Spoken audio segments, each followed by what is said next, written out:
You probably know this guy. Sold more than 100 million books.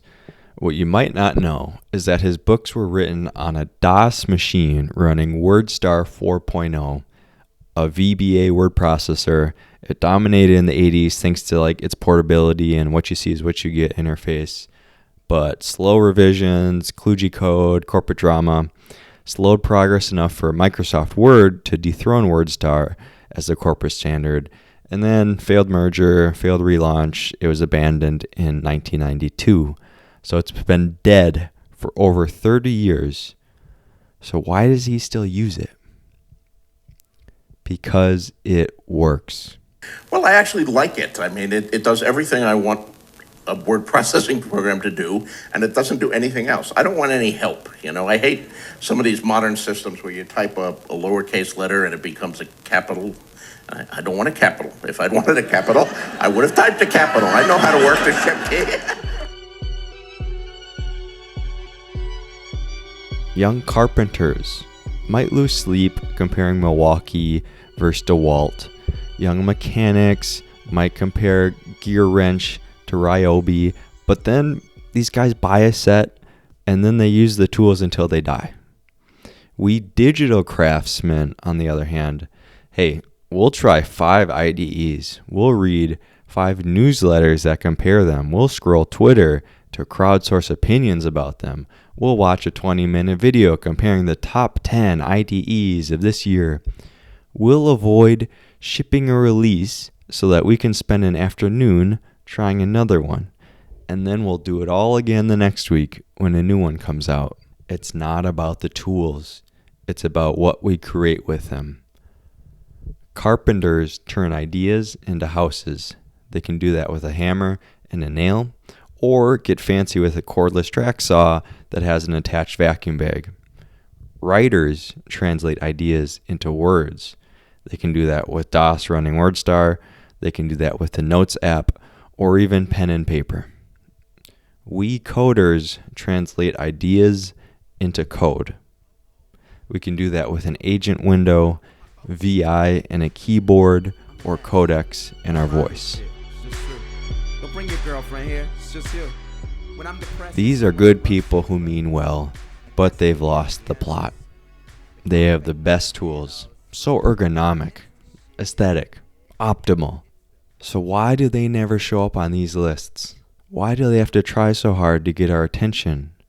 Why do they always have a course or a community? Why do the people in the community never ship anything great? I'll tell you, they lost the plot. And by the way, I've offered a community and coaching in the past. This isn't a value judgment on those models. It's more of a warning.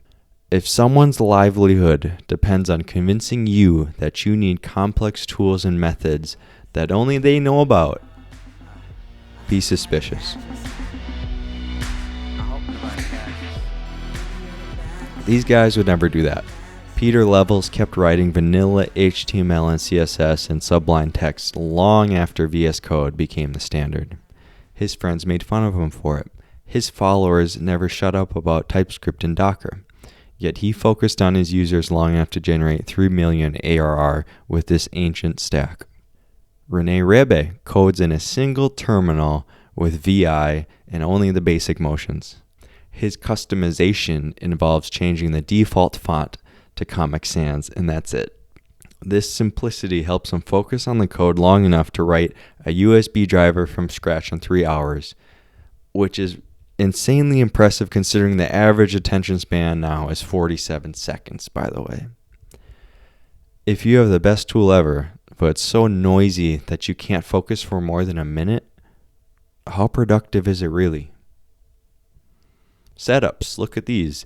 Door desk, poor lighting, floor, couch, no headphones, no shirt, chaos. Far cry from the ambient lighting and pristine standing desks. These guys get it. It's not about the tools, it's about what you create with them.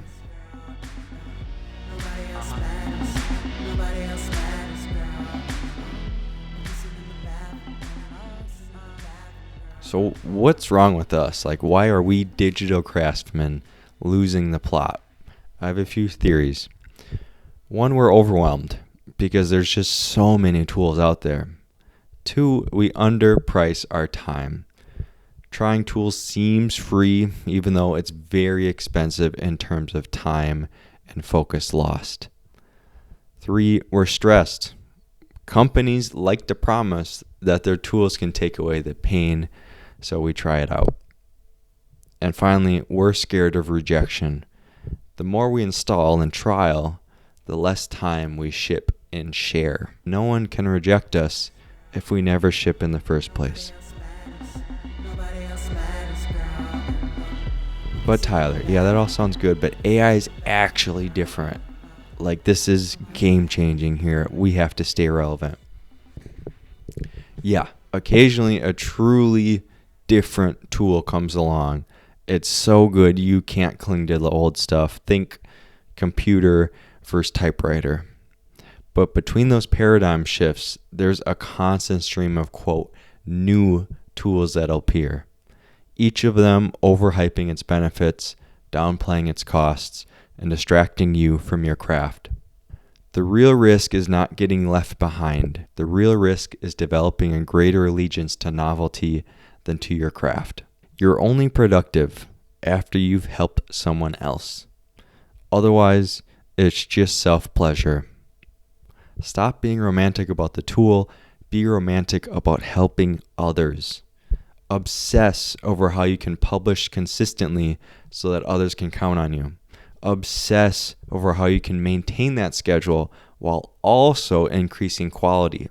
If a new tool can help you help more people, okay. If it's up in the air or there's only a marginal help, just ignore it. Like, the tool selection still matters, yes, but not in the same way that we thought before. It's not about finding the best tool. It's about finding the one that comforts you. Yeah, comforts you. Because life is going to get hectic. Our coworkers are going to flex their fancy tools on us. We're going to compare ourselves to others on X and Hacker News. And in those moments, we'll be tempted to step out. But if we know what works for us and it feels good to us, we'll keep using it. And if we keep using it, whatever it is, long enough, we might actually help someone. Pick a tool, stick with it until it breaks, and in the meantime, just get good. When George's old computer finally died, he had his assistant build a state-of-the-art one for him so he could run DOS and WordStar 4.0. One of the most commercially successful writers ever demands simplicity. He wants his tool to do a few things well so that he can handle the rest. Let's be like George. Close social media, open whatever IDE you got, and just ship.